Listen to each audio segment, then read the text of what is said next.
वैसे एक और प्रियंका गांधी के लिए मुफीद सीट की तलाश चल रही है, तो दूसरी ओर इंडिया गठबंधन मायावती को अपने पाले में लाने के लिए बातचीत में भी जुटा हुआ है। अंदर की खबर यह है कि मायावती को गठबंधन में शामिल करने के लिए बातचीत जारी है। वहीं सूत्रों की माने तो मायावती ने इंडिया गठबंधन के सामने कुछ शर्तें भी लगा दी हैं। क्या है ये पूरा मामला, देखिए इस डिटेल रिपोर्ट में।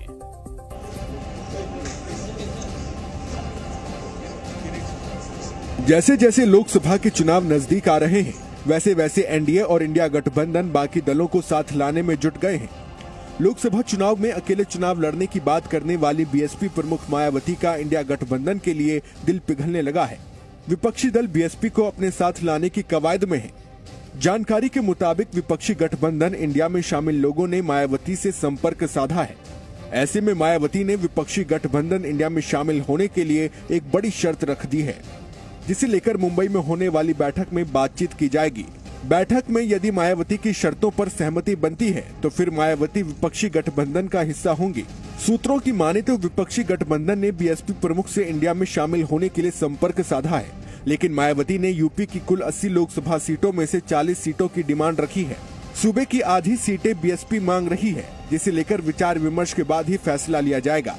तो वहीं बीएसपी नेता मकुल नागर ने इन 40 सीटों की डिमांड वाली बात को खारिज करते हुए कहा कि ये बात सच नहीं है। साथ ही नागर ने कहा कि कांग्रेस ने अलग अलग राज्यों में उनके विधायकों को तोड़ा है, कांग्रेस को इसके लिए माफी मांगनी चाहिए। नहीं भी लोग अफवाह और गुमराह कर रहे थे कि इनके पीछे ईडी लगी है, सीबीआई लगी है, इनकम टैक्स लगी है, तो अगर खुल के इन्हीं की बात को मान लिया जाए और खुल के सीट मांगी है 40, तो इसका मतलब जो कि बहन जी डर रही है, तो ये सारी अफवाहें थी अगर इन्हीं की बात को मान लिया जाए। पर जहां तक मुझे लगता है कुमारी बहन मायावती जी बहुत दिल में दिमाग में चोट खाई बैठी हैं, जो इन्होंने 7 विधायक तोड़ के डाका डाला मध्य प्रदेश में, 6 विधायक तोड़ के डाका डाला राजस्थान में, 3 विधायक तोड़ के डाका डाला उत्तराखंड में। जब तक उन्हें वापस नहीं करेंगे, जब तक माफी नहीं मांगेंगे उसकी, ये कांग्रेस जो विपक्ष में, जो इंडिया में खास करके जो सबसे बड़ी पार्टी है, तो जब तक मुझे तो लगता नहीं है कुछ भी होने वाला है। बीएसपी को गठबंधन की सियासत में हमेशा ही राजनीतिक लाभ मिला है। 2019 में गठबंधन के चलते बीएसपी 0 से 10 सांसदों पर पहुंच गई। 2022 में अकेले चुनाव लड़ने के चलते बीएसपी यूपी में 1 सीट पर सिमट गई थी। 2014 में बीएसपी का खाता भी नहीं खुला था। इसके चलते ही बीएसपी के नेता भी गठबंधन के पक्ष में खड़े हैं। पिछले दिनों बीएसपी सांसद मकुल नागर ने भी गठबंधन के संकेत दिए थे। उन्होंने कहा था कि बीएसपी के पास यूपी में 13% वोट है, जो किसी भी दल के साथ जुड़ने पर हार जीत में बदल सकता है।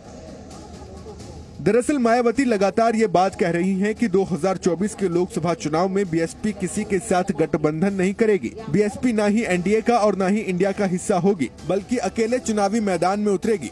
मायावती भले ही गठबंधन से इनकार कर रही हों, लेकिन उनकी पार्टी के नेता और कई मौजूदा सांसद दबी जुबान से गठबंधन के पक्ष में बयानबाजी कर चुके हैं। इसकी वजह यह है कि बीएसपी के अकेले चुनाव लड़ने का हश्र सभी सांसद विधायक 2024 के लोकसभा और 2022 के विधानसभा चुनाव में देख चुके हैं और वो दोबारा ऐसा नतीजा नहीं चाहते हैं। ब्यूरो रिपोर्ट, जी मीडिया। और विशाल रघुवंशी इस वक्त हमारे साथ जुड़े हुए हैं। विशाल, कांग्रेस के पास अगर बात करें तो उत्तर प्रदेश में 1 सीट, मायावती के पास इस वक्त 10 सीटें, अखिलेश यादव के पास इस वक्त 5 सीटें उत्तर प्रदेश में। क्या मायावती उस कैपेसिटी में है कि वो बार्गेन कर सकें आधी सीटों पर? देखिए, मायावती बिल्कुल स्थिति में है, क्योंकि अगर हम बात करें तो जो वोट परसेंटेज है वो मायावती का 2019 में बढ़ा था। हालांकि बसपा की तरफ से बार बार ये कहा जा रहा है कि हम गठबंधन नहीं करेंगे, अकेले ही चुनाव लड़ेंगे, और ये इसलिए भी कहा जा रहा है क्योंकि बसपा को ये लग रहा है कि जो 2019 में हुआ था, जो वोट ट्रांसफर कराने की बात थी, जो ये कहा जा रहा था कि मायावती और अखिलेश यादव और जो है जब गठबंधन किए थे तब जो चुनाव के जो नतीजे आए थे उसमें, उसके बाद बसपा सुप्रीमो ने ये कहा था कि हमारा वोट तो ट्रांसफर हो गया सपा को, लेकिन सपा का जो वो बेस वोट बैंक था वो बसपा को ट्रांसफर नहीं हो पाया था, और शायद इसीलिए बसपा जो है वो गठबंधन करने से थोड़ा सा दूरी अपने आप को बना रही है। हालांकि ये जरूर था कि जब ये इंडिया की बातचीत चल रही थी तब फर्स्ट राउंड में बसपा से संपर्क किया गया था। क्योंकि अगर हम उत्तर प्रदेश की बात करते मैं हैं आपके तो पास लौट के आता हूं विशाल, है हमारे साथ जो रविंद्र बसपा कुमार है इस वक्त। रविंद्र, एक बड़ी बात यह भी है कि पहले तो ये कहा जा रहा था, जैसे हमने मलूक नागर को भी सुना, कि ईडी का दबाव है, सीबीआई का दबाव है, बहन जी इसलिए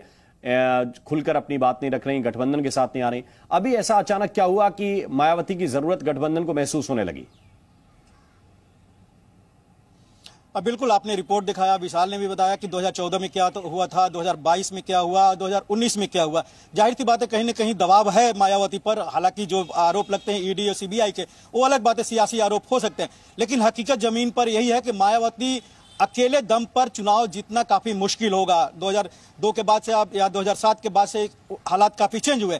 ऐसे में 40 सीटों का जो ऑफर है INDA गठबंधन से, लेकिन जो हमें जानकारी मिल रही है कि समाजवादी पार्टी सुप्रीमो अखिलेश यादव को अभी भी मायावती पर पूरा भरोसा नहीं है। समाजवादी पार्टी सूत्रों के अनुसार जो बात हुई थी, उनका कहना है कि मायावती को अगर 40 या 37 सीटें दे देते हैं, जो अगर RLD को भी उनके कोटे में देते हैं और कांग्रेस को सपा अपने कोटे से देती है, अगर 37-36 सीटें मायावती को दी जाती है तो वैसी सीटों का चुनाव कर सकती हैं जिससे कि बीजेपी को फायदा हो। और यहां पर समाजवादी पार्टी वही आरोप लगा रही है, या दूसरे दल CBI और ED, तो कहीं ना कहीं अभी असमंजस की स्थिति है, एक दूसरे पर शंका सुबह है। और इसलिए जो 40-40 का जो बात हुई है, जो कल से यह बात आई थी कि INDA और जम्मू कश्मीर के जो पूर्व मुख्यमंत्री उनसे बात किए हैं कि 40 सीटों का ऑफर दिए हैं, ऐसे में मुंबई में सब कुछ तय होगा। क्या अखिलेश यादव के मन में उत्तर प्रदेश में बात करें तो जो बड़े प्लेयर हैं समाजवादी पार्टी BSP, इनके बीच ट्रस्ट का इशू तो है, रविंद्र जो बता रहे हैं।